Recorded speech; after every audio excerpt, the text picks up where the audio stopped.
President Volodymyr Zelenskyy has said Ukraine will never submit as the country marks 1,000 days since the start of Russia's full-scale invasion. Addressing a special session of the European Parliament, Mr. Zelenskyy said President Putin would not stop the war of his own accord. He paid tribute to the resilience of the Ukrainian people, saying that recent Russian attacks on his country showed that Mr. Putin is not interested in talks. And those Russian attacks on Ukraine have continued. Officials in the border town of Laskiewicz say at least 11 people, including a child, were killed in a drone attack that hit a dormitory. Ukraine's military is also hitting back, saying it struck an ammunition warehouse in the Russian region of Bryansk, about 100 kilometers from the border. It said the attack near the town of Kurachev resulted in a number of secondary explosions. Meanwhile, President Putin has signed a decree incorporating updated changes into Russia's nuclear doctrine, which says that any aggression from a non-nuclear state, if backed by a nuclear power, will be regarded as a joint attack on Russia. Together we have accomplished much, but we must not fear doing even more. Now, Putin has brought 11,000 North Korean troops to Ukraine's borders. This contingent may grow to 100,000. While some European leaders think about, some elections or something like this at Ukraine's expense, Putin is focused on winning this war. He will not stop on his own. The more time he has, the worse the conditions become. Every today is the best moment to push Russia harder, and it's clear without certain key factors, Russia will lack real motivation to engage in meaningful negotiations. 1,000 days of terror, suffering, and unimaginable loss. 1,000 days of courage, resilience, and unbreakable spirit. For 1,000 days, the people of Ukraine and you, President Zelenskyy, have shown the world what true bravery looks like. You have stood up, refusing to break. Your people are an inspiration to all who value freedom around the world. And for 1,000 days, this European Parliament has stood shoulder to shoulder with the people of Ukraine and their representatives in the Verkhovna Rada, united and unwavering. And we will continue to stand with Ukraine today, tomorrow, and every day for as long as it takes. First of all, Ukraine. Today marks 1,000 days of the full Russian onslaught, the unprovoked full Russian onslaught on Ukraine. So today we'll discuss how we can help Ukraine to prevail. That means more aid, more money, and we have to make available to them, particularly now that the North Koreans have come on board. And we know that China is helping Russia with the war effort. We know that Iran is supporting Russia with the war effort. And as we also know, Putin has to pay for this. For example, with missile technology going into North Korea, which then is a direct threat, poses a direct threat not only to us, but also to South Korea, to Japan, and even to the US mainland. The NATO Secretary General there, Mark Rutte. Well, for more on this, I'm joined now on the line from London by the European Affairs analyst, Dr. Marek Laskiewicz. Great to see you, Dr. Laskiewicz. Let's start with the news that broke shortly before we came on air. Russia saying that Ukraine has fired long-range US-supplied missiles into the country just 2 days after the Biden administration changed its policy to allow Ukraine to use these weapons, known as ATACMS, to hit targets deep inside Russia. What's your reaction to that? Well, first of all, it is yet a further escalation. The North Korean troops were one, and these use of long-range missiles into Russia is another. Secondly, it's quite clear Ukraine wanted to use them as quickly as possible so that this threshold, so to speak, was passed, and that now America is committed to supplying more of these missiles in the sense that Ukraine's already using them. Actually, the amount of damage done is not very big, but as an escalation point, it is big. And it's not clear yet how much the Russians are making of it. I mean, we've heard a couple of people speaking, but it will be interesting to see what the political reaction is, if any, from the Kremlin. Yes, with now the ball's in Putin's court. He has said before that he intends to retaliate. We'll yet to see if he does. Ukraine has said consistently that Russians talk much but don't actually do anything in terms of retaliation. Well, we'll see. Moreover, he has, of course, signed the decree, which means that he can use nuclear weapons much earlier than before. So therefore, what the Russians plan to do is remains a mystery. And of course, they have the attacker's privilege of it being shrouded in mystery until they decide to do something. Well, let me take you up on what you just mentioned there, which is the fact that it so happens that today President Putin signed this decree incorporating previously announced changes into Russia's nuclear doctrine. Just expand on that for us about what you make of it.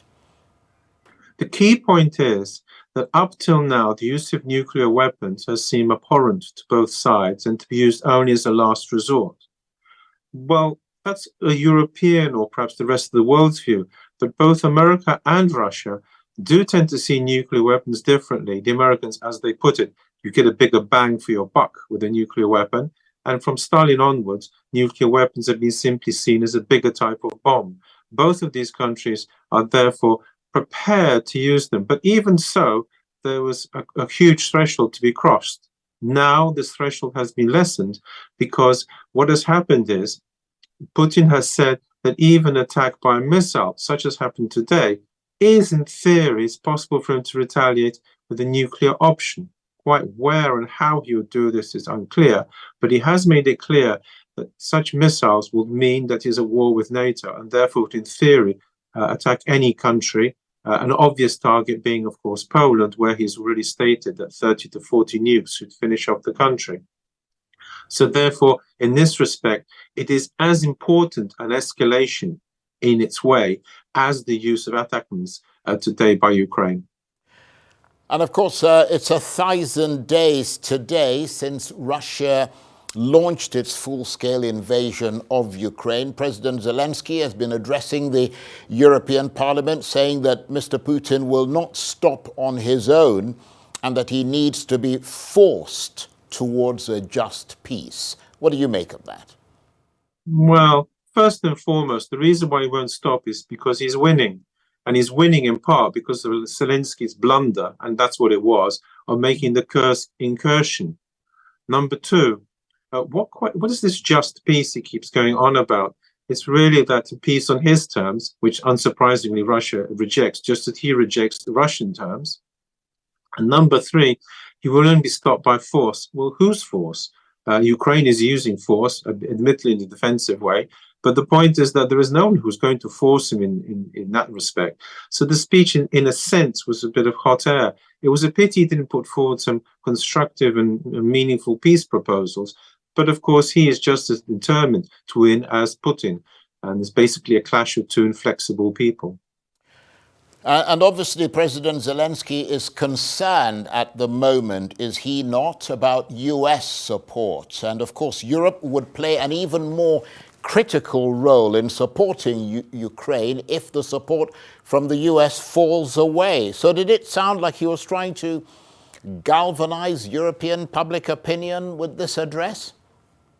Yes, but it's not the first time he's tried to do so. And of course, for him, if Europe could support him, it'd be very good. The central problem is Europe does not have the technology. In other words, the quality of the weaponry that the US has, and Europe doesn't have the money that the USA has. And just to make matters worse, the main European nation, Germany, is in some political turmoil. And it's almost certain that the actual amount of aid will fall rather than rise. So yes, as you pointed out at the start, he is worried about the Americans. I think he is hoping that the Europeans will come in and supplant the Americans to some degree. In my opinion, there's a zero chance of that for the reasons I've just stated. And to be quite honest, he ought to use these meetings, which get a great deal of publicity, after all, we are discussing it now, in giving concrete ideas about how to end the war, because speeches like he's made today are, so to speak, in thin air. They don't actually do anything, except quite possibly galvanize the European public opinion. But I've seen no evidence of that. And going back to the early period of this war, people thought Ukraine would be defeated in days, didn't they? But Ukraine has managed to hold off one of the world's great military powers, although they've done that at the cost of a large swathe of territory in the east of Ukraine. I mean, is that in many ways the prime victory of the Ukrainian government up to this point? Yes, I would argue it is. Quite how they held off the Russians initially, there's some stories that there was American and British special forces there. It's very hard to state, but there's one clear fact. Ukraine did not submit. Ukraine was not conquered. Ukraine exists to this day. And in that respect, it is a very significant achievement. It is not, however, victory, except in the Polish sense of the word, whereby if you're not defeated, you win. Here it is simply a matter of survival. But all credit to Ukraine for, as you put it quite rightly, holding out against one of the world's greatest military powers. And I mean, at the outset, a lot of people, I mean, I suppose they still are, experienced displacement and their lives were disrupted. And of course, in those 1,000 days, millions of Ukrainians have fled the country. Around 1 million ended up in Poland, a country you're well familiar with, especially in the early days. I mean, how do you reckon they've been coping since then and sort of adjusting to life in a new country? And how are the Poles reacting to them? Specifically with respect to Poland, it's worked out very well. The Ukrainians live there. They are given some state support. They have places to live. And therefore, there is no starvation. There's no even antagonism on any sort of scale. So that Ukrainian, if you like, fleeing into Poland has worked out. In other nations, for example, Britain, what Ukrainians they have here have also been looked after. So it wasn't as bad a displacement as many others in world history, which were really terrible in comparison. The real problem is, of course, that most people are homesick and want to go back, and there is very little chance of that at the moment. Absolutely. And of course, the war is still going 1,000 days on. I mean, which direction are things likely to go in the next few months? What do you see on the horizon? I don't think Biden's going to escalate the war any further. He's only got limited time now. And to be honest, this escalation here is already questionable. Rather, the breakpoint will be when Donald Trump takes office. Even a few weeks before then, all eyes will be on him. And so therefore the war will go as follows. I anticipate the Russians still making slow but steady progress in their various battlefields. I think that the missiles which will be fired by the Ukrainians will have minimal effect. The worry points are two. Number one, that the Russians retaliate, as Putin has stated he will, to the missiles. Whatever retaliation he takes against a NATO country opens up a still further escalation. That is a problem. Number two, there's always a possibility that the Ukrainian front might break. The pressure on the Ukrainians is quite enormous. They've had 1,000 days of what is basically misery. The winter is coming, and the Russians are making this progress. So there's a problem of Ukrainian morale and of the incalculable effects if the Russians do choose to retaliate because they've got the attackers from the West, primarily from America, of course, attacking them.